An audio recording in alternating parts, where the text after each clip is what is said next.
ভাইয়া, কি করছেন? আমি আপনাকে কেন বিয়ে করব? ছেড়ে দিন আমায়। আমি কবুল বলবো না। বিয়ে করব না আমি। আপনার তো ইভা আপুর সাথে বিয়ে হবে। আপু সেজেছিল আপনার জন্যে। আপনি এইখানে কি করছেন? প্লিজ ছেড়ে দিন আমায়। আমি বাড়ি যাব। কম্পিত এক ষোড়শী কন্যার গলা। নিজেকে ছাড়াতে ছটফট করছে সেই ষোড়শী কন্যা, তবুও ছাড়াতে পারছে না নিজেকে। মেয়েটা নরম হাত দুটো শক্ত করে চেয়ারের হাতলের সাথে এঁটে বেঁধে রাখা, পা দুটো একইভাবে চেয়ারের পায়ার সাথে শক্ত করে বাঁধা। ভয়ের তোপে বিন্দু বিন্দু ঘামিয়ে চিকচিক করছে মেয়েটার দুধে আলতা মুখশ্রী।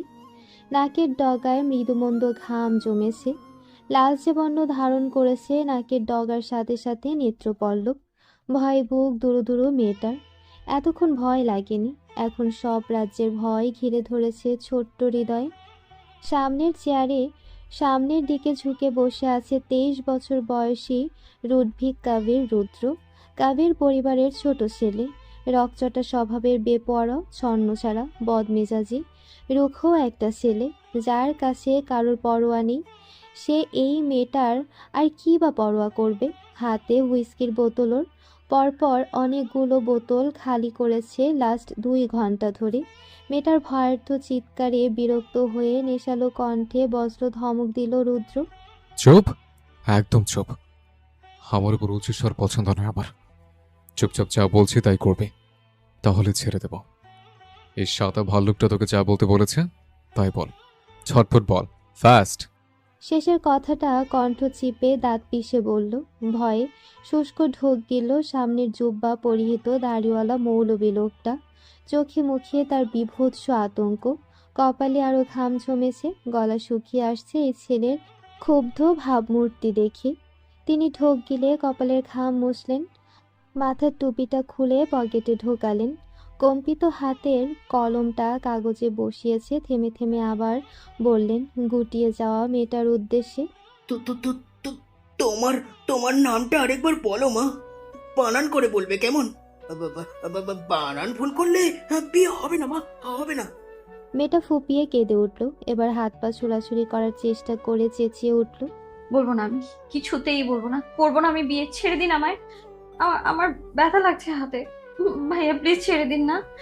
আমি বাড়ি যাব। আমি আমার দাদুমণি। হাতের হুইস্কির বোতলটা নোংরা ধুলোবালি জমা মেঝেতে ছুঁড়ে মারল রৌদ্র। মুহূর্তেই চূর্ণ বিচূর্ণ হয়ে চারিদিকে ছড়িয়ে পড়ল কাছের টুকরো।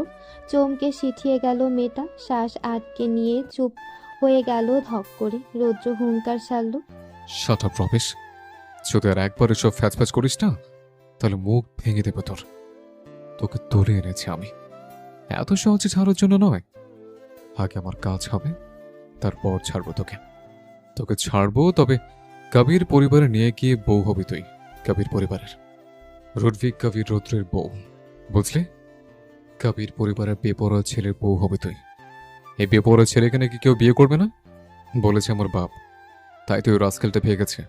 Bastard girl. ওকে তো পরে দেখে নেব, ছাড়বো না আমি ওকে। আর এখন তোকে ছাড়বো না। চুপচাপ বল, বল নাম কি তোর? মেয়েটা চুপসে গেল, কান্না চেপে রাখতে না পেরে ফিকরে উঠল ঠোঁট ভেঙে। মৌলবী লোকটা ফের ভয়ে ভয়ে নরম কণ্ঠে শুধালেন। বলো, বলো মা, নামটা বলো। নয়তো তোমার সাথে সাথে এই ছেলে এই ছেলে আমাকেও ছাড়বে না। ভয়ের তো মেয়েটা ঠোঁট উল্টে ছলছল চোখে তাকায়। মৌলবী লোকটার চোখে অসহায়ত্ব। তাকে তুলে আনা হয়েছে এখানে, ভয় দেখিয়ে জোরপূর্বক এখানে বিয়ের ব্যবস্থা করতে বলা হয়েছে। রৌদ্রের 2 বন্ধু রোহান আর সৌভিক রৌদ্রের কথায় এনাকে এখানে তুলে এনেছে। মাগরিবের পর মসজিদ থেকে সবে বেরিয়েছিলেন তিনি, অমনি দুটোই পাজা গোলা করে এনাকে গাড়িতে উঠিয়ে নিয়ে এসেছে এখানে। প্রাণ ভয়ে ভীত তিনি। রৌদ্রের অবস্থা দেখে আরো বেশি কুঁকড়ে গেছেন। এসে থেকেই মেয়েটাকে চেঁচিয়ে গলা ফাটাতে দেখছেন। হাত পা বাঁধা ছোট্ট মেয়েটার। মেয়েটাকে দেখেই বয়স আন্দাজ করা যায়। ফুটফুটে সুন্দর চেহারার গড়ন, যে গড়নে আতঙ্ক স্পষ্ট। মায়া লাগে মৌলবী লোকটার, কিন্তু তার হাত বাঁধা উজ্জ্ব বাঁধনে কিচ্ছু করার নেই। রৌদ্রের ক্ষিপ্র অবস্থা দেখে গলা শুকিয়ে আসছে। নেশার ঘোরে টলছে রৌদ্র, চোখ বিভৎস লাল, ভেজা বোধ হয় চোয়াল শক্ত মাত্র অতিরিক্ত। শ্যামলা চেহারা আরো বেশি তামাটে হয়ে গেছে। ক্ষোভের দরুন ফুলে উঠেছে কপালের শিরা উপশিরা। পাশ থেকে আরো একটা হুইস্কির বোতল তুলে নিল রুদ্র। ছিপি খুলে চুমুক বসালো বোতলের মুখে। তপ্ত চোখ নিভে আসছে। বহুত নেশা করেছে আজ। বেহিসেবি অ্যালকোহল পেটে পড়লে নেশা হওয়ারই কথা। বর বেশ রৌদ্রের শরীরে। আজ তার বিয়ে ছিল। পরের চুমুকে ঢকঢকে অর্ধ বোতল খালি করল সে। এক মুহূর্ত অপেক্ষা হলো না। চেয়ারের হাতলে শক্ত বাড়ি মেরে ভাঙল কাচের বোতলটা। ভয়ে আতঙ্কে চোখ মুখ খিচিয়ে চেঁচিয়ে উঠল ষোড়শী কন্যা। এক টুকরো কাচ ছুটে গিয়ে গেড়ে বসলো কপালের পাশের ডান ভ্রুর উপরে। নিমিষেই ফিনকি দিয়ে রক্ত গলিয়ে বেরোলো। সূচক আর্তনাদে বাঁধা হাত পা খিসে কুকরি উঠল মেয়েটা। রৌদ্র ভ্রুক্ষেপ দেখালো না। তেড়ে গিয়ে ভাঙা কাচের বোতলটা চেপে ধরল মৌলবী লোকটার গলার নিকট। অন্য হাতে ঘাড় চেপে ধরল লোকটার। তরতর করে কেঁপে উঠলেন লোকটা। দাঁত খিসে হুঙ্কার ছাড়ল রুদ্র। এই, নাম বল। কি নাম তোর? যদি না বলিস তাহলে বুড়োটাকে মেরে দেবো আমি, আর তারপর তোকে। যদি কাছে না আসিস তাহলে রেখে কি করবো তোকে? আরে উইটনেস, একে রেখে বা কি করবো? রোহান, কিল হিম। লোকটাকে ছুঁড়ে মারল রৌদ্র। অতপর মাথা চেপে ধরল নিজের। ভয় ও আতঙ্কে ছোট্ট মেয়েটা ডুকরে উঠল ব্যথা নিয়ে। না, কিছু করবেন না ওনার। আমি নাম বলছি, যা বলবেন তাই করছি আমি। তবু ছেড়ে দিন। ফেচেল হাসল রৌদ্র। মৌলবী লোকটাকে সৌভিক তুলে বসালো। বড় বড় শ্বাস ফেললেন লোকটা। মেয়েটা থামলো। কেঁপে কেঁপে বলল, এরপরে আমায় ছেড়ে দেবেন তো? বাড়ি যাব আমি। রৌদ্রের শরীর দুলে ওঠে। দেব। আশ্বাস পেয়ে মেয়েটা মিনমিনে গলায় নাম উচ্চারণ করে। আ- আমার নাম মেঘা। পুরো নাম বল। ইভারা তাসনিম মেঘা। মৌলবী কম্পিত হাতে কাঁপতে কাঁপতে কাগজে বিবাহপত্র লিখলেন। রৌদ্র ঘাড় ডলছে বারবার। চোখ নিভে আসছে। সব তালগোল পাকিয়ে যাচ্ছে নেশার প্রভাব বিস্তার হতেই।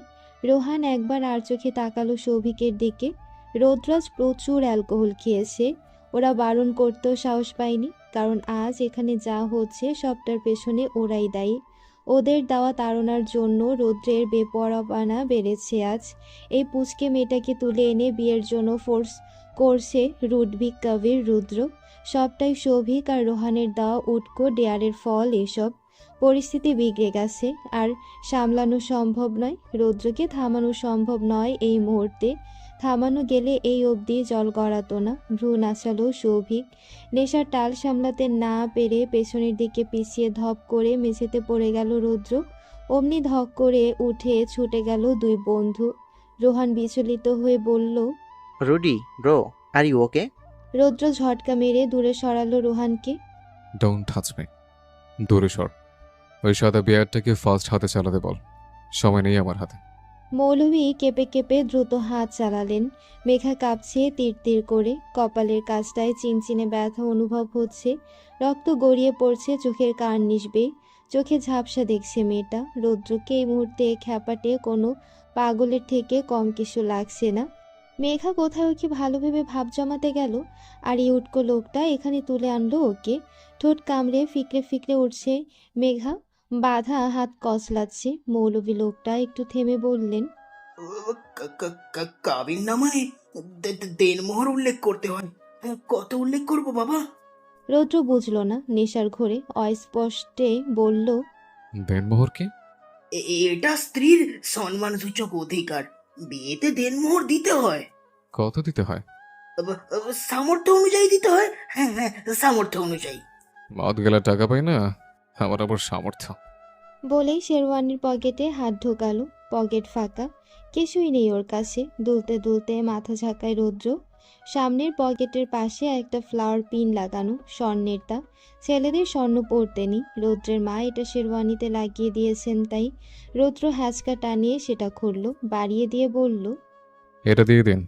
শেষমেশ দুজনের সাক্ষ্য নিয়ে কাগজে কলমে কাবিননামায় বিয়ের স্বাক্ষরিত হলো। দুটো সাইন হওয়ার পরপর মৌলভী লোকটা প্রাণ ভয়ে পালালেন সবটা শেষ করে।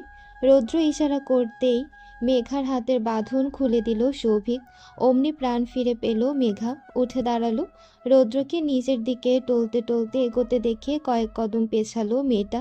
ছাড়া পেয়ে এবার কয়েক ধাপ পিছিয়ে পথ ফাঁকা পেয়ে দ্রুত পিছু ফিরে ছুটতে উদ্যত হলো ষোড়শী কন্যা। অমনি হ্যাঁচকা টান পড়ল মাথার লম্বা হাঁটু সমান বিনুনিটায়। থমকে গেল ছটফটে উদ্যত পা যুগল।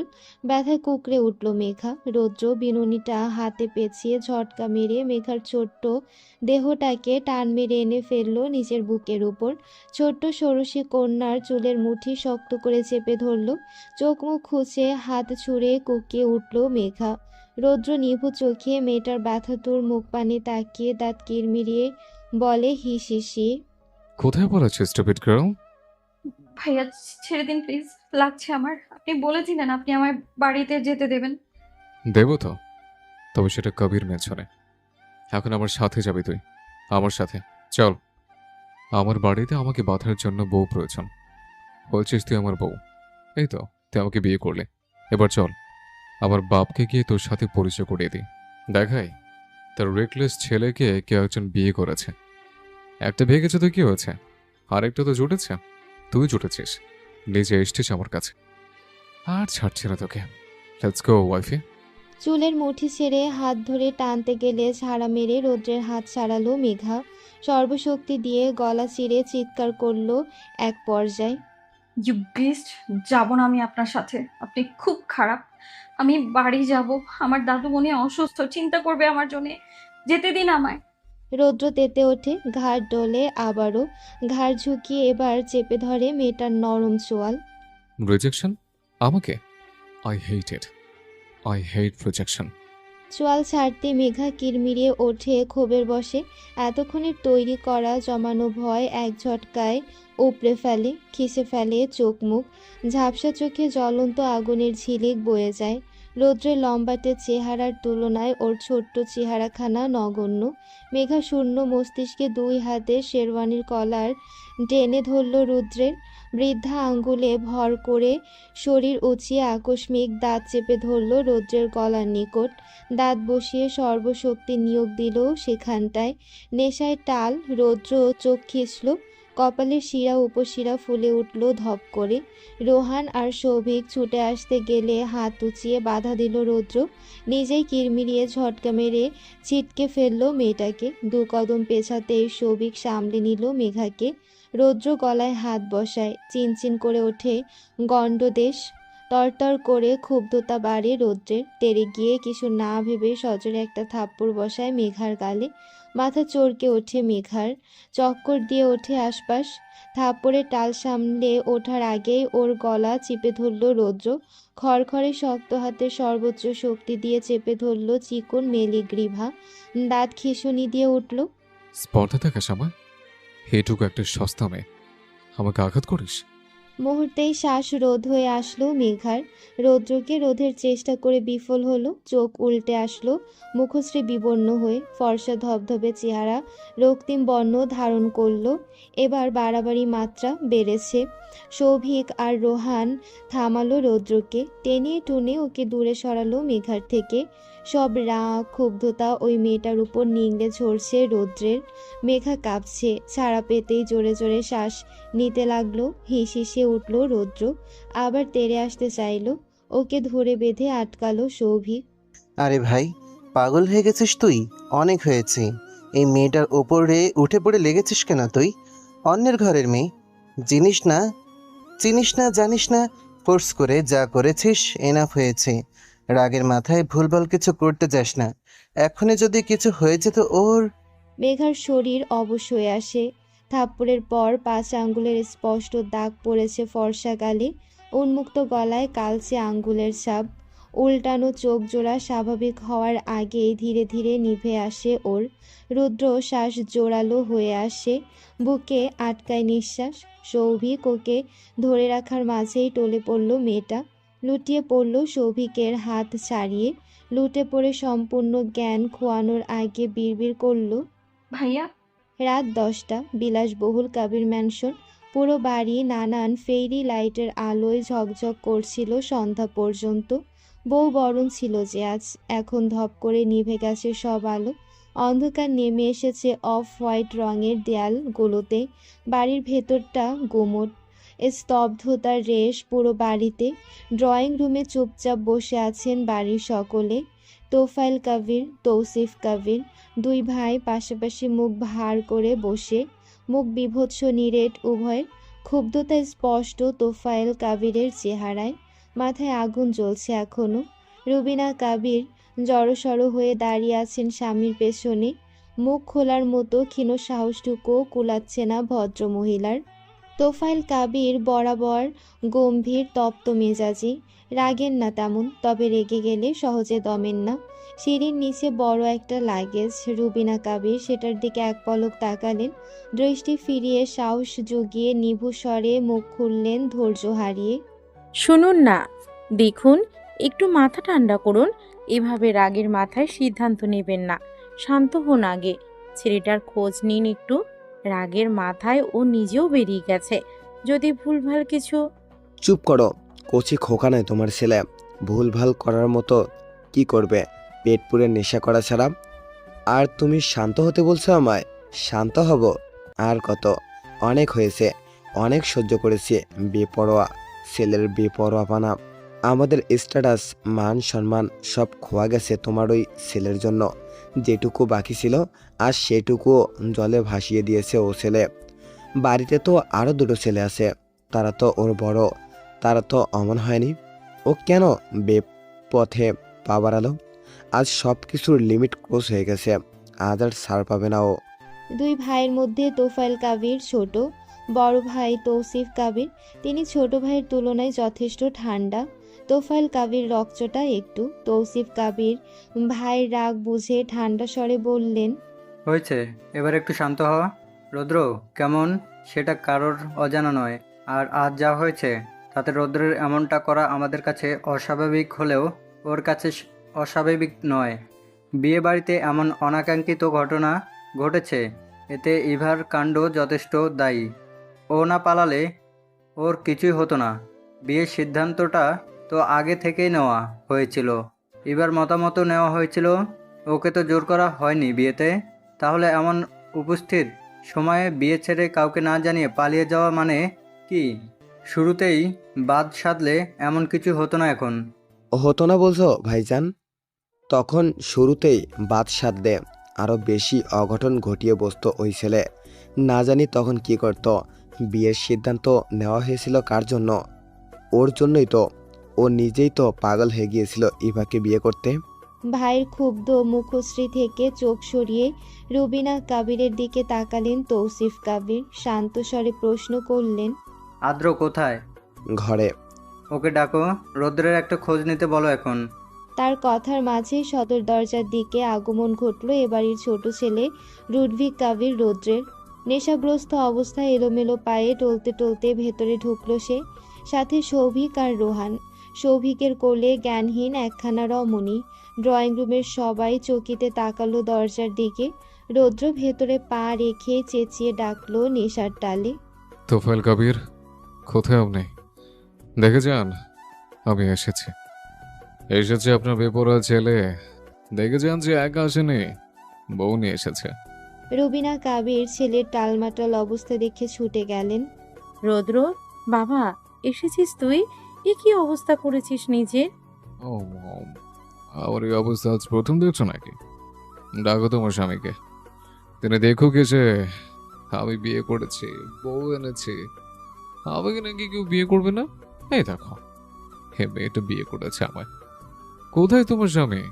বলতে বলতে তোফায়েল কাবিরের দিকে চোখ ফেলল রৌদ্র, হাসলো, মাকে ছাড়িয়ে 2 কদম এগিয়ে বলল, এই তো দেখুন মিস্টার তোফায়েল কাবির, আপনার বৌমা এসেছে, এবারে ছোট বউ এসেছে, ওয়েলকাম করুন ওকে। এবার সবাই তাকালো সৌভিকের কোলে নেতিয়ে পড়া মেয়েটার দিকে। অমনি বৃহৎ হয়ে আসলো সবার চাহনি। উঠে দাঁড়ালেন 2 ভাই। তরতরে মেজাজ আরো বেশি বিগড়ে গেল তোফায়েল কাবিরের। উচ্চ স্বরে ধমকে উঠলেন তিনি, অসভ্য ছেলে, মদ খেয়ে মাতলামো করছো বাপের সামনে? কে এই মেয়েটা? কাকে তুলে এনেছো তুমি? ও অন্য কোনো মেয়ে নয়, ও আমার বউ। তুলে আনিনি, বিয়ে করে আনছি ওকে। বাস পড়ল কাব্যের পরিবারের বেপরোয়া ছেলের কথায়। বাড়ির অন্য দুই ছেলে আদ্র আর শুভ্র নিচে নামলো সিঁড়ি বেয়ে। চমকে সৌভিকের কোলের মেয়েটার দিকে তাকালো সকলে। দাঁত খিঁচুনি দিলেন তোফায়েল কাবের, হাত মুঠো করে রাগ সংবরণ করলেন। তৌসিফ কাবের বললেন খানিক রাগ প্রকাশ করে, রুদ্র, এসব কি বলছো? মাথা ঠিক আছে তোমার? নেশার ঘরে ভুলভাল বকছো? কে এই মেয়েটা? বলবাল বকছি না বাবাই, নেশার ঘোরে নেই আমি। নেশা হয় না আমার, আমি বিয়ে করেছি, ও আমার বউ। মুখ খিচে তেড়ে গেলেন তোফায়েল কাবির। এই ছেলে ধৈর্যের বাঁধ ভেঙে দিচ্ছে বারংবার। কোথা থেকে কোন মেয়েকে এই অবস্থায় নিয়ে এসেছে কে জানে। স্বামীকে তেড়ে আসতে দেখে ছেলের সামনে ছেলেকে আড়াল করে ঢাল হয়ে দাঁড়ালেন রুবিনা কাবির। কি করছেনটা কি? শান্ত হন, আগে শুনুন ওর কথা। সরে দাঁড়াও মম। কি করবেন উনি আমার? মারবেন? মেরেছেন তো, সবার সামনে থাপ্পড় মেরেছেন আমায়। ঋত্বিক কবির রৌদ্রের গায়ে হাত তুলেছেন উনি। আর কি বাকি আছে করার? চুপ, বেয়াদব ছেলে। রুবিনা, তোমার ছেলেকে আমার ধৈর্যের পরীক্ষা নিতে বারণ করো। ওর নেশা ছোটাবো আমি। বলতে বলো, কে এই মেয়েটা? কার মেয়েকে এই অবস্থায় তুলে এনেছে ও? রৌদ্র কেবলই গা দুলিয়ে হাসল। আদ্র ঠোঁট ভিজিয়ে এগিয়ে যায় ভাইকে টেনে ধরে নিজের দিকে। রৌদ্র আর আদ্র দুই ভাই, যমজ। আদ্র পুরো নাম আদ্রিয়ান কাবির আদ্র। 23 সেকেন্ডের বড় ওরা একজন আরেকজনের থেকে। এক মায়ের গর্ভে একই সাথে জন্মালেও দুই ভাই সম্পূর্ণ ভিন্ন, একে অপরের বিপরীত। আদ্র যথেষ্ট শান্ত স্বভাবের, আর রৌদ্র অশান্ত নির্ভীক। চেহারাতেও বিন্দু মাত্র সাদৃশ্য ওদের। আদ্র রৌদ্রকে টেনে বলল, রুডি, সিরিয়াস মোমেন্টে হেয়ালে করবি না একদম। আজ যা ঘটিয়েছিস তাতে আব্বু এমনিতেই রেগে আছে। আর রাগাস না আব্বুকে, প্লিজ বি সিরিয়াস। কেউ ওর এই অবস্থা কেন? ওকে মেরেছি, স্টুপিড এক থাপ্পড় জ্ঞান হারিয়েছে। এই নাকি ও ঋত্বিক কবির রৌদ্রের বউ? আদ্র, তোমার ভাইকে দূরে সরাও আমার চোখের সামনে থেকে। আমি কিন্তু আবার ওর গায়ে হাত তুলবো, বসবো। কন্ট্রোলেস হতে বাধ্য করো না আমায়। ওকে এক্ষুনি বেরিয়ে যেতে বলো আমার চোখের সামনে থেকে। এ বাড়িতে ওর আর কোনো জায়গা নেই। এমন উচ্ছৃঙ্খল ছেলের কোনো জায়গা নেই আমার বাড়িতে। বাপের কথায় গলা চিপে বলল রৌদ্র। উশৃঙ্খল? আমি উশৃঙ্খল? এই উশৃঙ্খল ছেলেকে তুই শৃঙ্খলা আনতে চেয়েছিলে। বিয়ে বিয়ে দিতে চেয়েছিলেন, বউ এনে আমাকে ঘরে বাঁধতে চেয়েছিলেন।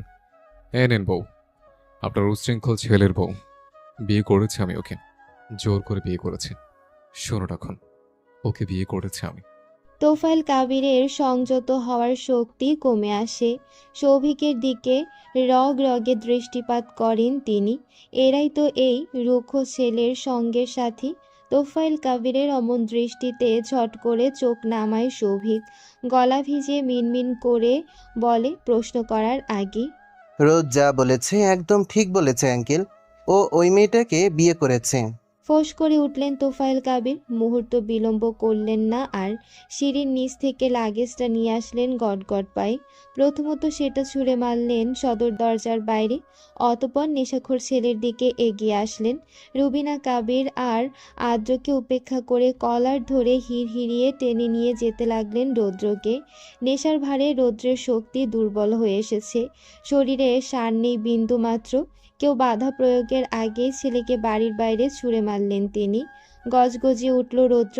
আব্বুর উপর উদ্ধত হওয়ার ক্ষমতা থাকলেও সে মানসিকতা নেই ওর। পারল না উদ্ধত হতে, পিছিয়ে গেল হাত মুঠো করে।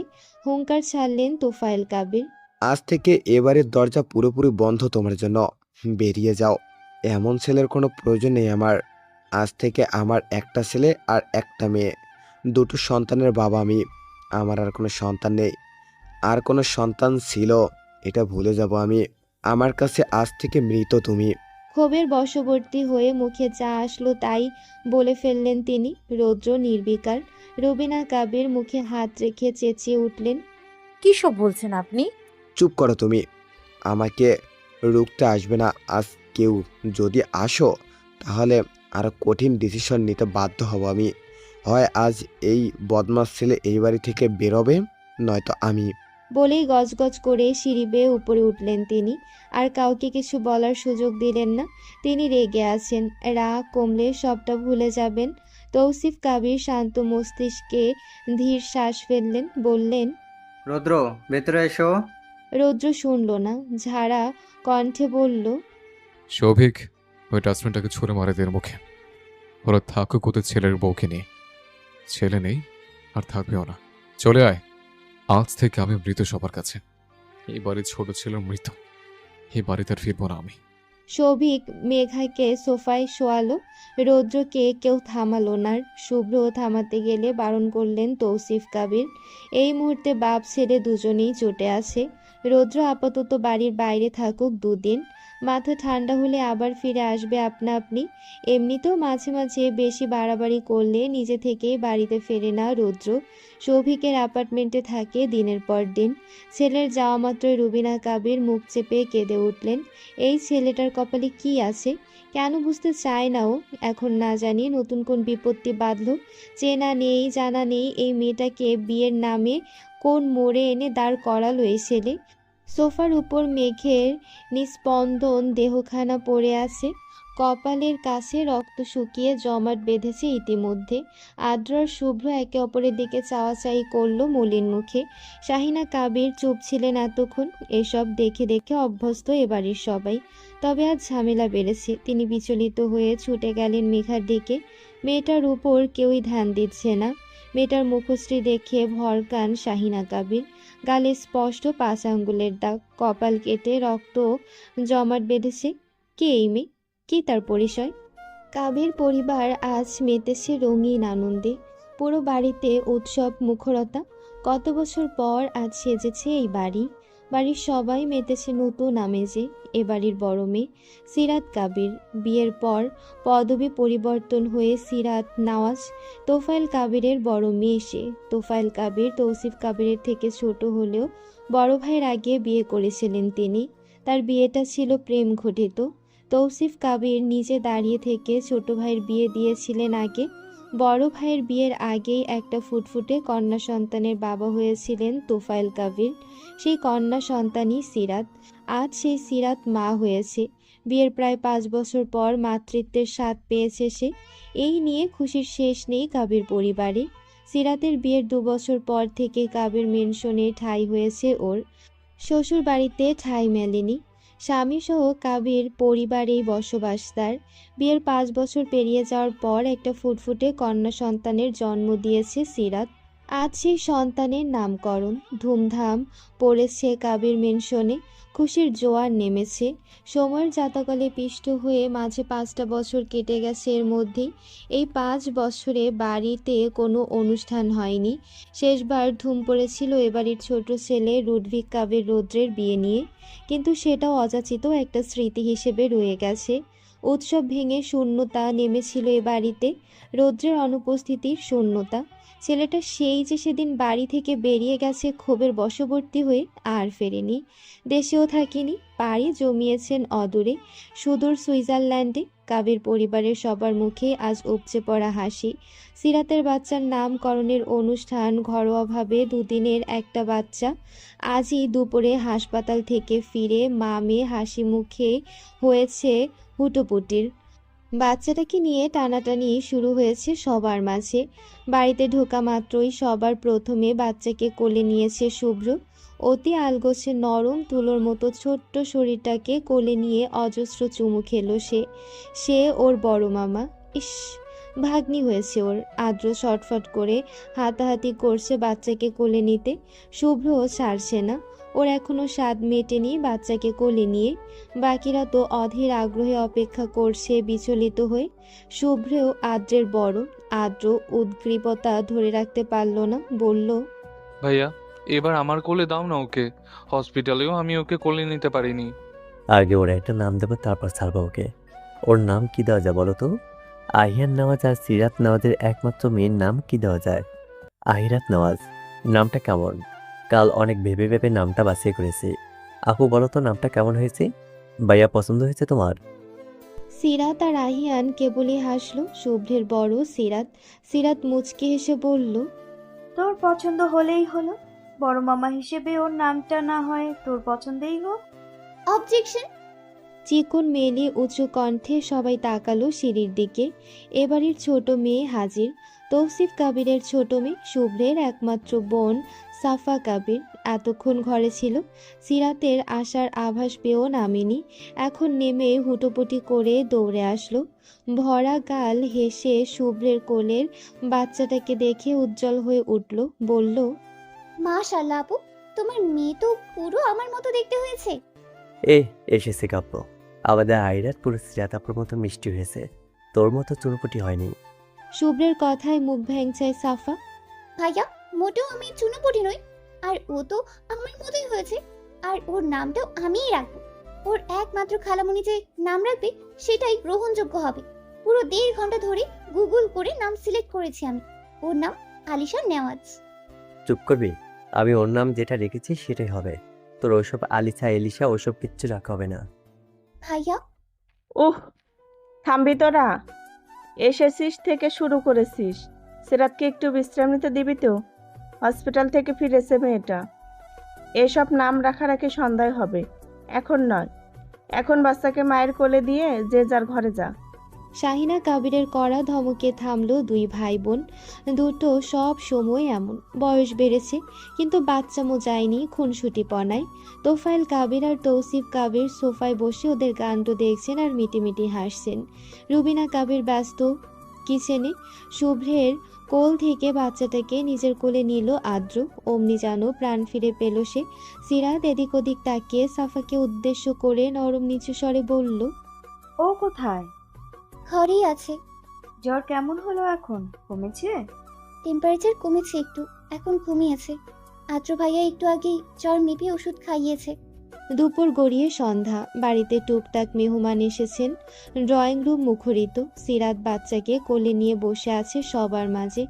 আহিয়ান বারবার তটস্থ হয়ে পরখ করছে মেয়ে বউকে। অনেক সাধনার পর বাবা হয়েছে সে।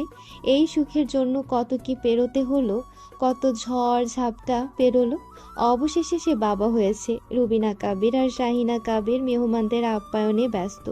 ড্রয়িং রুমের অন্য পাশে বাড়ির কর্তাদের আড্ডা বসেছে। আদ্র বেরিয়েছিল বাইরে, হাতে ওর অসংখ্য ব্যাগ নিয়ে ফিরল। সব ব্যাগ ভর্তি খেলনা। এত সব খেলনা দেখে সিরাত বিস্ময়ে হতবাক হয়ে বলল, এত সব কি কিনে এনেছিস তুই? 2 দিনের একটা বাচ্চা, ও এসব নিয়ে খেলতে পারবে? যখন পারবে তখন খেলবে। এইসব সফট টয়েস, ওর আঘাত লাগবে না একটুও। আমার মামুনির জন্য তার মামার দেওয়া প্রথম উপহার এগুলো। বলতে বলতে একপাশে নজর পড়ল। এক কোণে সোফায় গা এলিয়ে গুটিসুটি মেরে নিশ্চল হয়ে বসে আছে কেউ। আদ্র খেলনাগুলো ঝটপট রেখে সেদিকে এগোলো। সামনাসামনি বসতেই পাশের ট্রে নজরে পড়ল, বাটি ভর্তি স্যুপ রাখা। আদ্র পূর্ণ দৃষ্টিতে পরখ করলো সামনের জনকে। মেয়েটার চোখ মুখ লাল, টকটকে ফর্সা চেহারা শুকিয়ে গেছে 2 দিনের জ্বরে। মুখ মলিন, চোখ দুটো ফোলা ফোলা। আদ্র বলল মোলায়েম কণ্ঠে, আমার মেঘ বুড়ির কি হয়েছে? জ্বর কমেছে তো? তাহলে এখনো এইভাবে মনমরা হয়ে বসে আছে কেন? সামনের মেয়েটার বসে যাওয়া স্বর। মাথা ধরেছে আবার, ভালো লাগছে না কিছু। তোমায় যে আনতে বলেছিলাম এনেছো? আদ্র সতর্কিত নজরে এপাশ ওপাশ তাকালো। সাফা সিরাতের কোলের বাচ্চার ছবি তুলতে ব্যস্ত। এতক্ষণে 1000 খানিক ছবি তোলা শেষ। আদ্র পকেট থেকে কয়েকটা চকলেট বের করলো। চোখ চুরিয়ে এগিয়ে গিয়ে বলল, টুকটুকির নজর পড়লে এগুলোর একটাও পেটে যাবে না তোর। ওকে আলাদা করে 2টো দিয়ে বাকিগুলো নিজের জন্য রেখে দিস। অতঃপর সুপের বাটির দিকে তাকিয়ে আবার বলল, খাসনি কেন? মুখ তেতো হয়ে গেছে, কিচ্ছু খেতে ইচ্ছে করছে না। এখানে সবার থেকে আলাদা বসে আছিস কেন? বাবুর কাছে যা। না না, যদি আমার থেকে ইনফেকশন হয়ে যায়? মাঝে মাঝে যেমন বোকা মতো কথা বলিস, তোর থেকে ইনফেকশন হবে কেন ওর? কথাটা একটু জোরে ছিল, সিরাতের কানে পৌঁছাচ্ছে। সিরাত গলা উঁচিয়ে বলল, আর বলিস না, ওকে কখন থেকে আমার কাছে ডাকছি, নিজেও আসছে না, আমাকেও যেতে দিচ্ছে না ওর কাছে। বাবুর কাছেও আসছে না। ওর জ্বর থেকে নাকি বাবুর ইনফেকশন হবে। লজিক শুনেছিস ওর? আদ্র দুদিকে মাথা নাড়ালো। এই মেয়ে মাঝে মাঝে এমন বাচ্চাদের মতো বোঝে, অথচ সব সময় নিজেকে বিজ্ঞ হিসেবে প্রেজেন্ট করে সবার সামনে, যেন কত বোঝেও। মেয়েটা উঠে দাঁড়ালো, বলল সবার উদ্দেশ্যে, আমি ঘরে গেলাম, চোখ খুলে রাখতে পারছি না। পা বাড়াতে গেলে শাহিনা কাবির গলা বাড়িয়ে বললেন, স্যুপ কখন দিয়ে গেছি, খাসনি কেন? খেয়ে যা। মেয়েটা সিঁড়ি বেয়ে উঠতে উঠতে জবাব দিল ছোট করে। খাবো না মনি। ওদের ভাই বোনের মাঝে ক্যাচাল লেগেছে আবার। বাচ্চার নাম কে রাখবে এই নিয়ে শুভ্র আর সাফা তর্কে লেগেছে একে অপরের সাথে। ওদের মাঝে ঢুকিয়েছে আদ্রিয়ানকে। শুভ্র বলছে বাচ্চার নাম রাখা হবে আহিরাত। অন্যদিকে সাফা জিদ্দি খেয়ে বসে আছে, বাচ্চার ওর দেওয়া নামটাই রাখতে হবে। আহিয়ান ফেসেছে ওদের দুটোর মাঝে। কে বলবে এই দুটোর বয়স? একটার 29, অন্যটার 20। শুভ্র 30-এর কাছাকাছি পৌঁছেছে, অথচ নিজের বোনের সাথে বাচ্চার মতো ঝগড়া করে সারাদিন। সাফা চেঁচালো, আম্মু, তোমার ছেলেকে আমার সাথে তর্ক করতে বারণ করো। বাবুর নাম আমিই রাখবো, আমার দেওয়া নামটাই রাখা হবে। কিছুতেই না, বাবুর নাম তো আমি রাখবো। ভাইয়া, আমি কিন্তু তোমার এই ঝগড়ার কথা সবটা মেহের আপুকে জানিয়ে দেবো। তোর মেয়ের আপুকে ভয় পাই আমি? ভয় পাও না? আপুর সাথে তোমার বিয়ে ভেঙে দেবো আমি, বলবো ছেলে ঝগড়টে। ছেলে মেয়েকে থামালেন তৌসিফ কাবির। তোমরা দুজন থামবে? সিরাত আর আরিয়ানকে ঠিক করতে দাও। ওদের মেয়ের নাম। তোমাদের ঝগড়া বাঁধাতে হবে না এই নিয়ে। আদ্র বলল, আচ্ছা, তোরা দুজন থাম, আমি একটা নাম ডিসাইড করে দিচ্ছি। আমি বড় মামা, আমি সবার আগে নাম ঠিক করেছি, তাই আমার দেওয়া নামটাই রাখা হবে, তাই না ভাইয়া? শুভ্রের করা শেষের প্রশ্নটা আহিয়ানের উদ্দেশ্যে। আহিয়ান শুধুই মাথা নাড়ালো। এতেই তেতে উঠল সাফা। জিজু, তুমি ভাইয়ার ফোরে যাচ্ছ কেন? তুমি না আমার পার্টনার, আমার হয়ে দল ভারী করবে তুমি। বাচ্চার নাম আমিই রাখবো, ওর নাম আলিশা নওয়াজ, এটাই ফাইনাল। সাফার কথা শেষ হতে না হতেই মেইন দরজার কাছ থেকে একটা ভরাট পুরুষালী কণ্ঠ ভেসে আসলো। বাচ্চার নাম ঠিক করবো আমি, রুদ্ভিক কবির রুদ্র। আমাদের নামটা সিলেক্ট করা হবে, ওর নাম রাখা হবে রমেশা নেওয়াজ। উচ্চস্বর কর্ণপাত হওয়া মাত্রই বাড়ির সবাই ধক করে ওঠে। ছাদ করে একাধিক ঝোড়া দৃষ্টি চকিতে চায় সদর দরজার দিকে। অমনি আটকে যায় সবার দৃষ্টি। সদর পেরিয়ে বাড়ির ভেতরে প্রবেশ করেছে রুদ্ভিক কাবির রুদ্র। হাতে বড়সড় একটা লাগেজ, কপালে চুল আশ্রে পড়া, পরনে একখানা কালো শার্ট আর প্যান্ট। শার্টের হাতা গোটানো কোনোই অবধি, কলারের নিচের 3টে বোতাম খোলা, উদাম লোমশ বক্ষ অনেকটা দৃশ্যমান। রুবিনা কাবির ঝাঁকুনি দিয়ে ওঠেন, 2 কদম পিছিয়ে যান তিনি। দীর্ঘ 5 বছর সামনাসামনি ছেলের মুখশ্রী দেখে অবিশ্বাস ঘিরে ধরে তাকে। চোখ ঝাপসা হয়ে আসে, তিনি অবিশ্বাসে অস্ফুটে উচ্চারণ করেন হাঁসফাঁস করে। রৌদ্র। আদ্র আর শুভ্র বিড়বিড়ে উচ্চারণ করল। রুডি। সন্ধিয়ান চোখে তাকিয়ে সকলে। তোফাইল কাবির ছেলেকে দেখে জমে গেছেন। রৌদ্র লাগেজ রেখে সোজাসুজি সিরাতের দিকে এগিয়ে আসলো। সিরাত ফালফাল করে চেয়ে আছে। রৌদ্র হাঁটু মুড়ে বসলো ওর সম্মুখে, ভ্রু নাচালো, কোলের বাচ্চার দিকে দৃষ্টি ফেলে আকস্মিক মৃদু হাসলো বোধহয়। হাত বাড়িয়ে দেওয়ার আগে সিরাতের দিকে তাকিয়ে বলল, ফ্লাইট থেকে নেমে ফ্রেশ হয়ে স্যানিটাইজ করে তারপর এসছে। রমেশাকে ছুতে পারি তো আপু? সিরাত হেসে ওঠে, তৎক্ষণাৎ মাথা ঝাঁকায়, বাচ্চাকে তুলে দেয় রৌদ্রের কোলে। রৌদ্র বাচ্চাটাকে নিয়ে দাঁড়িয়ে যায়। জীবনে দ্বিতীয় কোনো নবজাতককে কোলে নিল সে। একেবারে ছোট্ট বিড়াল ছানার ন্যায় বাচ্চা, ঘুমাচ্ছে চোখ বুজে। রৌদ্র সবাইকে তাজ্জব করে বাচ্চার কপালে চুমু খেলো, বলল পুরু কণ্ঠে, রমেশা তো পুরো আপুর মতো হয়েছে দেখছে। বেবি পুরো তোমার মতো হয়েছে আপু। ড্রয়িং রুমে কারোর মুখে রানী, এখনো তাজ্জব বনে হতবাক সকলে। রৌদ্র ফিরেছে? এত বছরে বাড়ি ফিরেছে রৌদ্র? এটা অবিশ্বাস্য বটেই। যে ছেলে এতদিন কারোর সাথে যেচে পড়ে যোগাযোগ অবধি করেনি, সেই ছেলে আজ হঠাৎ করে ফিরে এসেছে। কাউকে না জানিয়ে বাড়ি ফিরেছে রৌদ্র। রুবিনা কাবিরের চোখ থেকে টুপ করে পানি গড়ায়। 5 বছর পর তার ছেলে ফিরেছে। আশ্চর্য তিনি, কতটা বদলে গেছে রৌদ্র। স্বাস্থ্য বেড়েছে, চেহারার গড়ন পাল্টেছে এই 5 বছরে। চামড়ার উজ্জ্বলতা বেড়েছে, ঘন দাড়ি উঠেছে চোয়ালে। ছুটে আসলেন রুবিনা কাবির, ছেলের বাহু আঁকড়ে শব্দ করে কেঁদে উঠলেন এবার। রৌদ্র, তুই তুই এসেছিস বাবা? ফিরেছিস তুই? আমি স্বপ্ন দেখেছি, আমি স্বপ্ন দেখছি না তো? রৌদ্র, তুই সত্যি আমার চোখের সামনে? ও মম, কাঁদছো কেন? I am here, don't Cry. এসব কান্নার সাউন্ড পছন্দ নয় আমার। ফুপিয়ে ওঠেন রুবিনা কাবির। রৌদ্র বাচ্চাকে কোল থেকে নামায় সিরাতের কোলে তুলে দেয়, আহিয়ানকে জড়িয়ে ধরে এবার। WhatsApp Jeju, congratulations on being a new father. অতপর শুভ্রর দিকে এগোয়, বুক মিলিয়ে বলে, ও ব্রো, কতটা বদলে গেছিস। কি দেখছিস এভাবে? আমিও রুড ইয়ার। রৌদ্রের আচরণ বড্ড স্বাভাবিক, সবাই বিমূঢ় হয়ে তাকিয়ে আছে শুধু। অতিথি বলতে এখন বাড়িতে আছেন তৌসিফ কাবির আর তুফাইল কাবিরের কিছু বিজনেস পার্টনার। তৌসিফ কাবির আর তুফাইল কাবির দাঁড়াতেই তারাও দাঁড়িয়ে গেলেন ক্ষীয়কাল বাদ। এই ছেলেটাকে চিনলেন না কেউই। আদ্র শুভ্রের পাশ থেকে ডাকে অবিশ্বাসের সুরে। রুডি। রৌদ্র পাশ ফিরে চায়, নির্বিকার চাহনি এবার। আদ্রকে দেখেও প্রতিক্রিয়া দেখালো না ও, বরং অ্যাভয়েড করলো, তৌসিফ কাবিরের দিকে এগোলো। বাবাই, কেমন আছো? তৌসিফ কাবিরকে জড়িয়ে ধরে রৌদ্র। সবার মুখ বন্ধ হয়ে গেছে যেন, জোর করেও কেউ কথা ফোটাতে পারছে না মুখে। রৌদ্র তৌসিফ কাবিরকে ছেড়ে শাহিনা কাবিরের দিকে এগোলো, আলতো জড়িয়ে ধরল তাকেও। অতঃপর শেষ পথে দৃষ্টি ফেরালো সাফার দিকে। অমনি চোখ বড় বড় করে তাকালো রৌদ্র। সাফা ভ্যাট ভ্যাট করে তাকিয়ে আছে হাঁ বনে।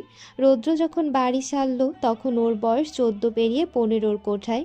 এত বছর রৌদ্রকে স্বচক্ষে দেখেনি, মুখভাব স্মৃতিতে অনেকটা অস্পষ্ট হয়ে গেছে।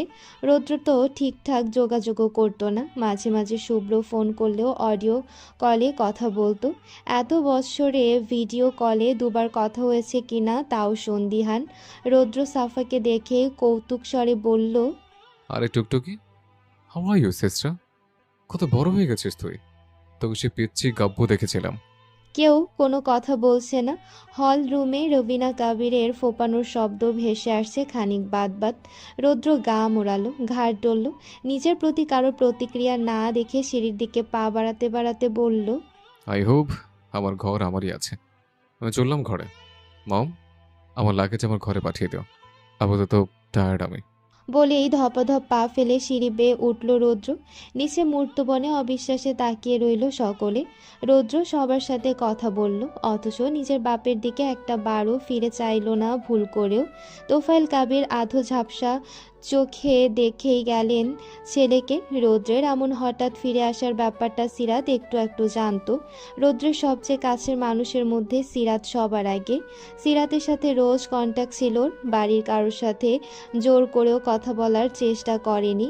শুভ্রের সাথে কথা বলতো মাঝে মাঝে, সেখানেও শুভ্র নিজে থেকে কন্ট্যাক্ট করতো। আর বাকি একজন তৌসিফ কাবির, তার সাথেও কথা হতো রৌদ্রের, যেখানে নিজের মায়ের সাথে কথা বলতো না সে। সিরাতের বেবি হওয়ার পর সিরাত আবদার করেছিল ভাইয়ের কাছে যেন একটা বার দেশে ফিরে আসেও। কতদিন দেখা হয় না, বড় অপুর আবদার রেখেছে রৌদ্র। হঠাৎ করেই ফিরে এসেছে কাউকে কিছু না জানিয়ে। সিরাত সবটা খুলে বলল সকলকে। রৌদ্রের ঘর ওরই আছে। রুবিনা কাবির সব সময় পরিপাটি করে রাখেন ছেলের ঘর, কাউকে ঢুকতে দেন না। ছেলে ছিল না তো কি হয়েছে, ছেলে রেখে যাওয়া স্মৃতি তো ছিল, যা আঁকড়ে দীর্ঘ 5টা বছর কাটিয়েছেন তিনি। বাড়ির সবার হাস্যোজ্জ্বল মুখে আধার নেমেছে, তবে ভেতর ভেতর অত্যাধিক আনন্দিত সকলে। তোফায়েল কাবির সেই সন্ধ্যাতেই মুখ বুজে ঘরে উঠেছেন, আর নিচে নামেননি। রাতের খাবারেও নামেনি। রৌদ্র ফিরে ঘুমিয়েছে। রাতের খাবারে সেও নামেনি নিচে। রাত 11টা বাজতে চলল। রুবিনা কাবির ট্রেতে খাবার সাজিয়ে ছেলের ঘরে ঢুকলেন। সবুজ রঙা ড্রিম লাইট জ্বলছে, সুইচ বোর্ড হাতড়ে আলো জ্বালালেন রুবিনা কাবির। উবু হয়ে শুয়ে ঘুমোচ্ছে রৌদ্র। পুরোপুরি ঘরে ঢুকতেই মদের গন্ধ ধক করে নাকে বিঁধল তার। অমনি মুখ কুঁচকে আসলো। রৌদ্র মদ খেয়েছে এখনো? ওর স্বভাব বদলায়নি? বিদেশে এতদিন কি করেছে তা জানা নেই। কেমন ছিল তার ছেলে জানা নেই। কি করে চলেছেও, এত বছর কিভাবে কাটিয়েছে? রুবিনা কাবিরের অন্তঃস্থলে হাজার প্রশ্ন। ঢোক গিলে নাক সিটকে পা বাড়ালেন তিনি। বিছানার পাশে দাঁড়িয়ে খাবার ট্রে রেখে ডাকলেন ছেলেকে। রৌদ্র, এই রৌদ্র, ওঠ। ঘুমের ঘোরে নড়ে চড়ে জবাব দেয় রৌদ্র। ও মম, ডিস্টার্ব করো না তো, ঘুমাচ্ছে। ওঠ এখন, কথা আছে তোর সাথে আমার। দ্বিতীয়বার ডাকতেই উঠে বসে রৌদ্র।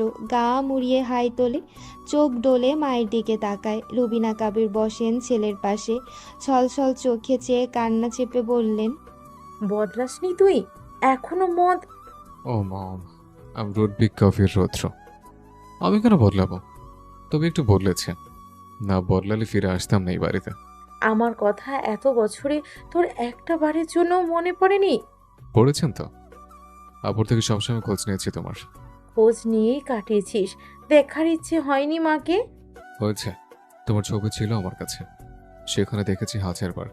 রুবিনা কাবির বাঘ হারালেন এক মুহূর্ত, কণ্ঠের রুদ্ধতা ঠেলে বললেন, এতদিন ফিরিসনি কেন? ইচ্ছে হয়নি তাই, আবার চলে যাব। জাস্ট 2 সপ্তাহের জন্য এসেছি। রুদ্র, ইয়েস মম। আবার ফিরবি মানে? তোকে আর কোথাও যেতে দেব না আমি। আমার 2 ছেলে, এক ছেলেতে বুক ভরে না আমার। তোর বিরহ খুব কাঁদায় আমার মাতৃ হৃদয়কে। এবার যদি আমাকে ছেড়ে চলে যাস, তাহলে এবার মরে যাব আমি। মম প্লিজ স্টপ, এসব কান্নাকাটি আমার পছন্দ নয়, বিরক্তি লাগে। ফুপিয়ে থামেন রুবিনা কাবির, ভেজা চোখ মুছে বলেন ভেজা স্বরে, কত বছর পর তোকে পেয়েছি, কান্না আটকাবো কি করে? আমি তো তোর মা। I know. বারবার দায়সারা জবাব রৌদ্রের। রুবিনা কাবির বললেন, তোর বাবার সাথে কথা বললি না একবারও? হোয়াট? কে আমার বাবা? আমার কোনো বাবা নেই। আই এম রুডবিক কবির রৌদ্র, বাট কবির পরিবারের সন্তান নয়। কবির পরিবারের সেই সন্তান মরে গেছে, বলেছিল তোফাইল কবির। সো আমার কোনো বাবা নেই, কারোর সন্তান নই আমি। রৌদ্র, রৌদ্রের জবাব নেই এ বেলায়। বাবার প্রতি পাহাড় সম অভিমান। রুবিনা কাবির এই মুহূর্তে ছাড় দিলেন, বললেন, খাবার এনেছি, খাবি না? খাইয়ে দাও, খেতে পেয়েছে। মুচকি হাসলেন রুবিনা কাবির। তার ছোট ছেলের স্বভাব এটা। তিনি ট্রে হাতে নিয়ে বললেন, এতদিন ওই দূর দেশে কে খাইয়ে দিত তোকে? না খেয়ে খেয়ে চেহারার কি অবস্থা করেছিস? কি অবস্থা করেছে দেখেছো আমায়? কি সুন্দর হয়েছে আমি। তোমার বড় ছেলে থেকে সুন্দর হয়েছে এই 5 বছরে, তাই না? রুবিনা কাবির আবারও মুচকি হাসলেন, ছেলের মুখে খাবার তুলে দিলেন। আদ্রের সাথে নিজের এই পার্থক্য করার স্বভাবটা গেল না এখনো। আদ্র আর শুভ্র উজ্জ্বল ফর্সা, সেদিক থেকে রৌদ্র একটু চাপা বর্ণের, উজ্জ্বল শ্যামলাসে। তবে বড় 2 ভাইয়ের তুলনায় রৌদ্রের মুখর্ষির জ্যোতি আলাদা। ইয়াং যুবক হিসেবে এক পলকে যে কারো দৃষ্টি আকর্ষণের মতো সৌন্দর্যের অধিকারক রৌদ্র।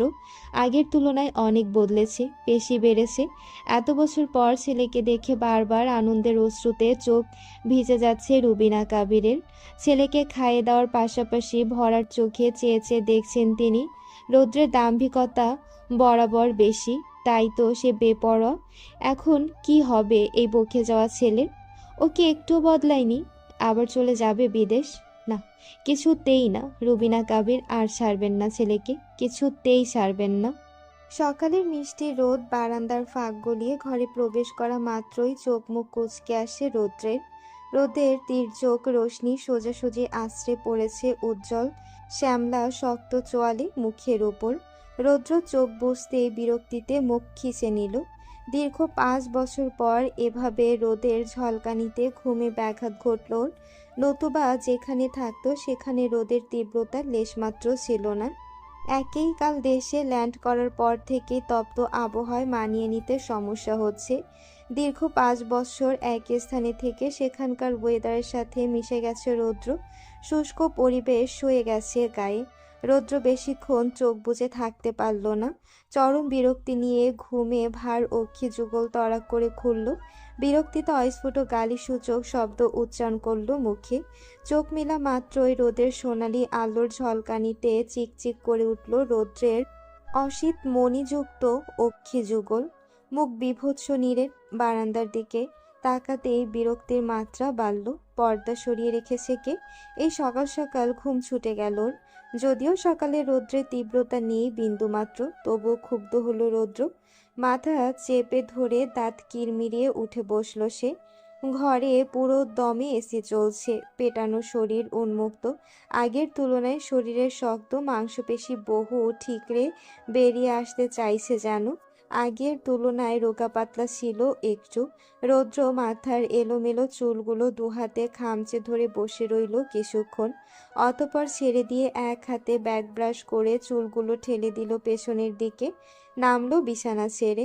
পরনের মোটা ট্রাউজারটা নাভি ছাড়িয়েছে। সোজা ওয়াশরুমের দিকে এগোলো রৌদ্র। লম্বা শাওয়ার নিল এই সকালে, অতঃপর বেরোলো। 8টা বাজে। নিচে বাড়ির সবাই ব্রেকফাস্ট টেবিলে বসেছে। শাওয়ার নিয়ে গলায় টাওয়াল ঝুলিয়েই নিচে নামলো রৌদ্র। সিঁড়ি বেয়ে নামতে নামতে দেখলো ব্রেকফাস্ট করতে বসেছে বাড়ির সবাই। সবাইকে একসাথে দেখে ঠোঁট বাঁকিয়ে তাচ্ছিল্য হাসলো রৌদ্র। আজও ওর কদর নেই, কেউ একটা বারও ডাকলো না। ও নিজেই নামলো। সিঁড়ি বেয়ে উপরে উঠছিল সাফা, হাতের একটা ট্রেতে নাস্তা সাজানো। রৌদ্র থামলো। সাফা রৌদ্রকে দেখে থম মেরে দাঁড়িয়ে গেল সিঁড়ির একপাশে। ফের বৃহৎ নয়নে ড্যাব ড্যাব করে তাকিয়ে রইল রৌদ্রের দিকে। রৌদ্র কপাল গুটিয়ে শুধালো পুরো কণ্ঠে। খাবার সাজিয়ে উপরে উঠেছিস কেন? এখানে কি হয়েছে? ঢোক গিলল সাফা, দৃষ্টি নত করে মিনমিনে গলায় উত্তর করল। না মানে ভাইয়া, আমি খেয়েছি, এগুলো মেঘা। কথা শেষ করতে পারল না। এর আগেই নিচ থেকে রুবিনা কাবিরের উচ্ছ্বাস ভরা কণ্ঠ ভেসে আসলো। রৌদ্র, উঠেছিস? আয় বাবা, নিচে আয়। বাকি কথাটুকু শোনা গেল না আর। মায়ের ডাকে সাফাকে পাশ কাটিয়ে দৃঢ়পায়ে নিচে নামলো রৌদ্র। শুভ্র আর আদ্র ভাইকে দেখে মুচকি হাসলো। রৌদ্র সোজাসুজি শুভ্রের পাশের চেয়ারটা টেনে বসলো। রুবিনা কাবির আলোড়িত। কাল থেকে খুশির মাত্রা 1000 গুণ বেড়ে গেছে তার। মন হালকা হয়ে গেছে ছেলেকে কাছে পেয়ে। তিনি চটজলদি ছেলের পাতে স্যান্ডউইচ তুলে দিলেন, সিদ্ধ ডিম দিলেন 2টো। অথচ ছেলে এই জীবনে ডিম পছন্দ করে না, তবুও দিলেন তিনি। বললেন ব্যাকুল হয়ে, আর কি নিবি? কি খাবি বল, আমি সব বানিয়ে দিচ্ছি তোকে। কি প্রয়োজন, শুধু আমাকে একটা বার মুখ খুলে বল। কিছু প্রয়োজন নেই মম। রৌদ্র কোনো দিকে তাকালো না, হাতে স্যান্ডউইচ তুলে খেতে লাগলো তাড়াহুড়া করে। ছেলে নিচে নেমেছে থেকেই হাত থমকে গেছে তোফায়েল কাবিরের। তিনি চুপচাপ তীক্ষ্ণ দৃষ্টিতে তাকিয়ে রইলেন ছেলের দিকে। তৌসিফ কাবিরের সাথে রৌদ্রের কথা হতো, এটা তার জানা। ছেলের সাথে তার উচ্চ বিবাদ। ছেলেকে গপাগপ খেতে দেখে তোফায়েল কাবির খানিক চুপ থেকে মুখ খুললেন আকস্মাৎ নরম কণ্ঠে। ধীরে খাও, গলায় আটকাবে খাবার। সবাই ঝট করে অবিশ্বাসে চকিতে তাকালো তোফায়েল কাবিরের দিকে। তার কণ্ঠে এই সতর্কতা অবিশ্বাস্য বটে, কিন্তু রৌদ্রের কোনো প্রতিক্রিয়া দেখা গেল না। ওর কানে বোধহয় কথাটা পৌঁছালোই না। আপন মনে খেতে ব্যস্ত, বরং বাবার কথায় খাওয়ার স্পিড বাড়ালো আরও। বেশি বেশি তাড়াহুড়া করে খেতে লাগলো। রুবিনা কাবির ছলছল চোখে তাকিয়ে রইলেন স্বামীর দিকে। তৌসিফ কাবির ডাকলেন, রৌদ্র, হ্যাঁ বাবাই। ফিরবে আবার? 2 সপ্তাহ পর। আটকে ওঠে সবাই। রুবিনা কাবির ছেলের কাঁধ খামছে ধরেন। না, ও আর ফিরবে না, কোনো দিন ফিরবে না। ওখানে কেন ফিরবে ও? কে আছে ওর ওখানে? এখানে আমার কেউ নেই মম, ভুলে যাও না। আমি তোমাদের কাছে মৃত। আমি জাস্ট আপুর জন্য এসছি। এখানে আমার কেউ নেই মম, ভুলে যাও না। আমি তোমাদের কাছে মৃত। আমি জাস্ট আপুর জন্য এসছি। আপুর কথা রাখতে এসছি, এর বেশি কিছু নয়। মম বলছিস, আবার বলছিস এখানে তোর কেউ নেই? কি এক জেদ ধরে বসে আছিস 5 বছর ধরে। তুই আমাদের ছেলে, এটা ভুলে যাস না। রৌদ্র আর কথা বলে না। সিরাত মুখ খোলে। শান্ত হও মা, রৌদ্র কোথাও যাবে না, তুমি চুপ করো, নিশ্চিন্তে থাকো। আদ্রের খাওয়া শেষ, উঠে দাঁড়ালো। এখন বেরোবে ভার্সিটির উদ্দেশ্যে। ভার্সিটির ইংরেজি বিষয়ক লেকচারার আদ্রিয়ান কাবির আদ্র। পারিবারিক বিজনেসে সে নিজেও যোগ দেয়নি। সে নিজের পথ নিজে বেছে নিয়েছে। পারিবারিক বিজনেস সম্পূর্ণটা সামলায় শুভ্র। রৌদ্রের কথা তো বাদ, সে এক প্রকার হাগড়ে। আদ্র উঠে দাঁড়াতেই শাহিনা কাবির প্রশ্ন ছুড়লেন, ওরা দুটোতে আজকেও ভার্সিটিতে যাবে না? না মনি, ও এখনো সুস্থ হয়নি পুরোপুরি। কাল রাতে আবার জ্বর এসেছিল। টুকটুকিও যাবে না। সুস্থ হোক, তারপর দুজন একসাথে যাবে। আমি যাচ্ছি। কথা শেষ করে আদ্র বেরোলো বাড়ি থেকে। সকাল গড়িয়ে সন্ধ্যা। রৌদ্র সেই যে সকালে ব্রেকফাস্টের পর বাড়ি থেকে বেরিয়েছে, ফেরেনি এখনো। রাতের রান্নার তোড়জোড় চলছে কিচেনে। তোফায়েল কাবিরও নামছেন না নিচে। অফিসেও যাননি আজ। রুবিনা কাবির 2 কাপ চা করলেন। ড্রয়িং রুমে 1 কাপ চা দিলেন তৌসিফ কাবিরকে। আবার কিচেনে ঢুকে আরেক কাপ চা হাতে নিয়ে শাহিনা কাবিরের উদ্দেশ্যে বললেন, আমি একটু উপরে যাচ্ছি আপা, চাটা এগিয়ে দিয়ে আসি ওনাকে। উনি তো নামছেন না। শাহিনা কাবিরের নির্মল উত্তর। আচ্ছা যা। ওপরে উঠলেন রুবিনা কাবির। ঘরে ঢুকে চোখ ঘুরিয়ে এদিক ওদিক তাকালেন। তোফায়েল কাবির ঘরে নেই। বারান্দায় পা বাড়ালেন তিনি। খোলা বারান্দায় ইজি চেয়ারে বসে আছেন তোফায়েল কাবির। পেছনের দিকে শরীর হেলিয়ে চুপটি করে চেয়ে আছেন সন্ধ্যার আকাশের পানি। রুবিনা কাবির নিজের উপস্থিতি জানান দিতে গলা খাকারি দিলেন।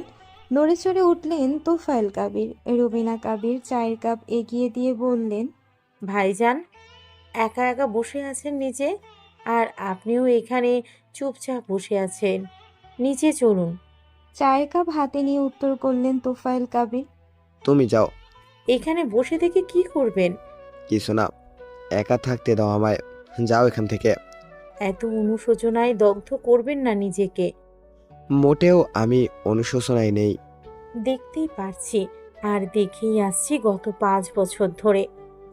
রাগের মাথায় ছেলেকে খুঁচিয়ে দূরে সরিয়ে রেখেছিলেন। বারবার বলেছি ঠান্ডা মাথায় ছেলেকে দমন করুন। ছেলে এক রকচটা, তার থেকেও বড় রকচটা আপনি। ভাব ছেলের ক্ষুব্ধ অভিমানে যাতা করে মাছ থেকে আমি পিষে মরছি শুধু। থমকালেন রুবিনা কাবির। গলা ভেজা, আর কিছু বলতে গেলে কেঁদে ফেলবেন। তোফায়েল কাবির নির্বিকার, শুনেও কিছু বললেন না। রুবিনা কাবির চুপ থেকে নিজেকে সামলে নিয়ে আবার বললেন, এবার যদি আমার ছেলে আমার থেকে দূরে যায় তাহলে কিন্তু ভালো হবে না। খারাপ কিছু ঘটিয়ে ফেলবো আমি, বলে রাখলাম। রুদ্রকে আর হারাতে পারবো না আমি। যে করেই হোক আমার ছেলেকে আমার কাছে বেঁধে দিন। ও বেপরাপনা করুক, মাতলামো করুক, মারপিট করুক, যা খুশি তাই করুক। ও আমার ছেলে, আর আমার ছেলেকে আমি আর ধরে যেতে দেব না। 5 বছর সহ্য করেছি, আর করব না। কথাটা শুনে রাখুন। কথা শেষ করেই বারান্দা ঘর ছাড়লেন তিনি। প্রস্থান করে নিচে নামলেন। আদ্র ভার্সিটি থেকে ফিরে বেরিয়েছে আবার। শুভ্র বাড়িতে নেই। সিরাত ঘরে বাচ্চাকে সামলাতে ব্যস্ত। আহিয়ান শ্বশুর বাড়িতে থাকলেও বড়লোক শ্বশুরদের ঘাড়ের উপর চেপে খায় না। নিজে একটা ভালো জব করেও, বেতনও ভালো। 3 বছর আগে যখন নিজের বাড়ি থেকে সিরাতকে নিয়ে বেরিয়ে আসলো, তখন আলাদা করে একটা বাসা ভাড়া নিয়ে সেই বাসায় উঠেছিল। পারিবারিক বিজনেস থেকেও নিজেকে ছোট করে নিয়েছিল আহিয়ান। যেখানে সিরাতের কোনো স্থান নেই সেখানে ও নিজেও থাকবে না। কিন্তু পরবর্তীতে তোফায়েল কাবিরের জোরাজুরিতে এ বাড়িতে আসতে বাধ্য হয়েছে ওরা। সিরাতকে নিয়ে হসপিটালের চক্করে আহিয়ান 4 দিন অফিস থেকে ছুটি কাটিয়েছে। আজ অফিসে গেছে, ফেরেনি এখনো। বাচ্চাকে ঘুম পাড়াচ্ছে সিরাত। অমনি হুড়মুড়িয়ে ঘরে ঢুকলো সাফা। সিরাত চমকে ঠোঁটে আঙ্গুল চেপে ইঙ্গিতে শব্দ করতে বারণ করলো ওকে। অমনি চুপটি মেরে গেল সাফা। পা টিপে টিপে এগোতেই সিরাত ধীর কণ্ঠে বলল, ও কোথায়? ওকে একবার আমার ঘরে পাঠাতো। সাফা ফিসফিস করে বলল, ও তো ছাদে, একটু সেরেছে কি সারেনি, অমনি নাচতে উঠেছে মেয়ে। আমার ফোনটা এই ঘরে ফিরে গেছি, ওর ফোনে চার্জ নেই, আমারটা নিতে আসলাম আমি। সাফা এদিক ওদিক তাকালো, ফোনটা খুঁজলো চঞ্চল চোখে।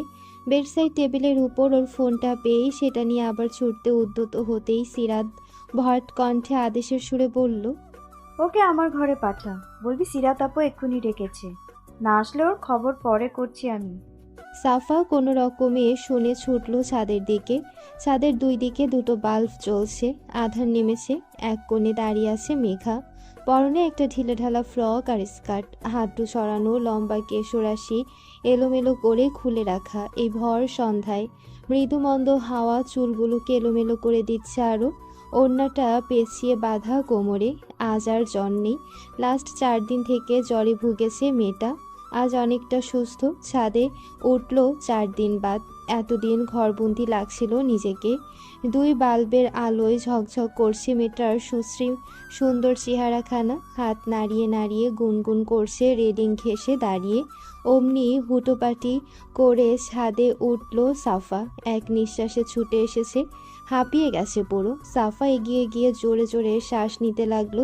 মেঘা পিছু ফিরে চাইল। সাফাকে দেখে দুদিকে মাথা নাড়ালো, বলল, ছুটে আসতে কে বলেছে তোকে? তুই তো বললি যেন তাড়াতাড়ি আসি, তোর কথায় নিচে নেমেছি। তুই যে সবসময় আমাকে কুড়ে বলিস, কুড়ে হলে তোর কথা শুনতাম আমি। বাই দ্য ওয়ে, সিরাত আপু ডাকছে তোকে। কাল থেকে আপুর কাছেই যাসনি। আপু কিন্তু ভীষণ রেগে আছে। একটু পর যাচ্ছি। আজ কোন গানটা চালাবো? সহজ গান বলবি, আর নাচের স্টেপও যেন সহজ হয়, কঠিন স্টেপ ভুলে যাই আমি। মেঘা হেসে ফেললো, ফোনটা হাতে নিয়ে খুঁজে খুঁজে একটা গান বের করলো, সেটা চালিয়ে বলল, এটা সোজা আছে। আগে তুই একবার পুরো নাচের স্টেপগুলো দেখিয়ে দে, আমি ভালো করে দেখে নিই একবার, তারপর আমি শুরু করব। মেঘা তাই করলো। সাফা ফোন হাতে নিয়ে গানটা ফের শুরু থেকে চালালো, পিছিয়ে আসলো মেঘাকে জায়গা ছেড়ে দিয়ে। মেঘা নাচে পারদর্শী, খুব সুন্দর নাচেও। ছোটবেলা থেকে নাচ একটা শখ ছিল ওর, খুব সহজেই আয়ত্ত করতে পারে সবটা। শুভ্রের বিয়ের জন্য এখন থেকে নাচ শেখাচ্ছে সাফাকে, কিন্তু এই ভেবলি ভুলে যায় সবটা। মেঘা ওকে যত শেখায় ততই ভুলে যায় এই মেয়ে। শুভ্রের বিয়ে হবে, অলরেডি এনগেজড সে, সেই বিয়ের জন্যই নাচ শেখায় তড়জোড় চলছে এই দুজনের মধ্যে। বিয়ের ডেটের কোনো হদিস নেই, আর এরা নাচ তুলতে ব্যস্ত। এমনিতেও সাফাকে নাচ না শেখালেও নিজে নিজে নৃত্য অনুশীলন করে মেঘা, এটার আলাদা একটা শখ। সাফার হাতের ফোনটা নির্মল সাউন্ডে গান বাজছে। तेरी मेरी गल्लाएं होगी मशहूर, करना कभी तो मुझे नजरों से दूर, किथे चलिए तो किथे चलिए तो किथे चलिए, जान दाए दिल ये तो जान दे तू, तेरे बिना मैं न रहूं मेरे बिना तू, किथे चलिए तो किथे चलिए तो किथे चलिए, काटो कैसे रोता वो सावरे, जिया नहीं जा सुन आवरे, कि रात लंबिया लंबिया रे, कदे तेरे संगिया संगिया रे, कि रात लंबिया लंबिया रे, कदे तेरे संगिया संगिया रे। গানের তালে তালে মুদ্রা মেলাচ্ছে মেঘা, এক পায়ে ঋণী ছিনে একটা নূপুর, অন্য পায়েরটা নেই, হারিয়েছে কোথাও। আলতো করে নড়ে চড়ে পা নাচানোর সাথে সাথে অতি ক্ষীণ ঝংকারে বাজছে নূপুরখানা। সাফা মুখ বনে এক দৃষ্টিতে তাকিয়ে দেখছে ওর নাচের তাল। পাতলা চিকন কোমরের দুপাশে হাঁটু ছড়ানো লম্বা চুলগুলো ঢেউ খাচ্ছে। গানের সাথে মিলিয়ে আপন ধ্যান মনে নৃত্য পরিবেশনে ব্যস্ত এক বিংশী রমণী, আর সাফা ব্যস্ত দুচোখ ভরে নৃত্যরত রমণীকে দেখতে। এই মেয়েটা আসলেই সুন্দর নাচে, দেখতে তো মাশাল্লাহ। সন্ধ্যা রাতের আলো আধারির মাঝে ফর্সা চেহারা চিকচিক করছে, মুখের উপর ইচ্ছে কালো চুল আশ্রে পড়ে ঝিলিক দিচ্ছে, আবার হাওয়ার বেগে নিজেরাই ছুটে ছুটে উড়ছে। সাফা মুখ বনে তাকিয়ে রয়, এই মেয়েটাকে দেখতেও ভালো লাগে। গত 5 বছরে সাফার সব থেকে কাছের মানুষের মধ্যে অন্যতম স্থানে জায়গা করে নিয়েছে এই মেয়ে। দেখতে দেখতে মুচকি হাসে সাফা। আচমকা দেখার মাঝেই সাফা কেসে উঠল খুক খুক করে। কাশতে কাশতে ফোন রেখে দু হাতের তালুতে নাক আর মুখ চেপে ধরল। অমনি থমকালো নৃত্যরত রমণীর পায়ের তাল, চকিতে থামলো, নাচ বন্ধ করে সম্পূর্ণ ধ্যান বসালো কাশতে থাকা মেয়েটার দিকে। তড়িতে এগিয়ে বিচলিত হয়ে বলল, টুকটুকি কি হলো তোর? কাশছিস কেন হঠাৎ? পানি খাবি? সাফা নিমিষেই লাল হয়ে গেছে কাশতে কাশতে, মুখ চেপে শ্বাস আটকালো। রেলিংয়ের উপর পানির বোতল। মেঘা তড়িতে বোতলের ছিপি খুলে এগিয়ে দিল টুকটুকির দিকে। বোতলের মুখে মুখ বসিয়ে তড়িঘড়ি করে পানি খেলো মেয়েটা। ঘন ঘন শ্বাস ফেলতে লাগলো। মেঘা তটস্থ হয়ে ওর পিঠে হাত বোলাতে ব্যস্ত। আচমকা ওর নিজের নাকেও সিগারেটের বিদঘুটে গন্ধ বিঁধল। অমনি নিজেও মুখ কুঁচকে ফেললো মেঘা। সিগারেটের গন্ধে অ্যালার্জি আছে টুকটুকির, ও সিগারেটের ধোঁয়া সহ্য করতে পারে না। এর গন্ধে শ্বাসনালী সংকুচিত হয়ে শ্বাসকষ্ট শুরু হয় ওর। অ্যাজমাজনিত সমস্যা এটা। সিগারেটের গন্ধে এই সমস্যা বেড়ে যায়। গন্ধ পেয়ে নাক সিটকে অস্ফুট উচ্চারণ করলো মেঘা। সিগারেট? সিগারেটের স্মেল কোথা থেকে আসছে? বলতে বলতে এদিক ওদিক চোখ বোলালো। সাদে কেউ নেই, আর এ বাড়িতে এই মেয়ের জন্য সিগারেট এক আঙ্গুলও ছুঁয়ে দেখে না কেউ। বাড়ির নিচে তাকালো মেঘা। 3 তলায় ছাদ, নিচে কেউ খেলো এত দূর অবধি গন্ধ আসার কথা নয়। আর কেই বা খাবে এ বাড়িতে? গন্ধটা বাড়ছে ধীরে ধীরে। সাফা শ্বাস আটকে ওড়না দিয়ে নাক মুখ চেপে ধরেছে। এদিক ওদিক চঞ্চল চোখে তাকানোর মাঝেই ছাদের দরজার কাছে চোখ নিবদ্ধ হলো মেঘার। এক নিমেষেই সেখানটায় থমকালো দৃষ্টি। ঠিক দরজায় টান টান হয়ে দাঁড়িয়ে আছে সুঠাম দেহী রৌদ্র। নিরেট মুখশ্রী, সূক্ষ্ম খাদযুক্ত দৃষ্টি স্থির সোজাসুজি মেঘার দিকে। মেঘার দৃষ্টি সেদিকে পড়তেই দৃষ্টিতে দৃষ্টি মিলল দুজনের। রৌদ্রের দৃষ্টি তীক্ষ্ণ। বাড়ি ফিরে শাওয়ার নিয়েছে আবার। ভেজা শরীরে একখানা শর্ট হাতা টি শার্ট, শক্তপোক্ত বাহু উন্মুক্ত, উজ্জ্বল শ্যামলা শরীরে বিন্দু বিন্দু পানির কণা চিকচিক করছে আধারের মাঝে হলদে বাল্বের আলোয়। এলোমেলো ভেজা চুল কপালে আশ্রে লেপ্টে আছে। টুপটাপ পানি গড়াচ্ছে চুল থেকে। ঝাপসা অন্ধকারে ঢেকে গেছে আশপাশ। রৌদ্রের নীরের তীক্ষ্ণ চাহনি থেকে মুহূর্ত কয়েক বাদ দৃষ্টি সরালো মেঘা। হাবভাব এক বিন্দু পরিবর্তন আসলো না মেয়েটার। ও আগের ন্যায় উদ্বিগ্ন স্বরে শুধালো, টুকটুকি ঠিক আছিস?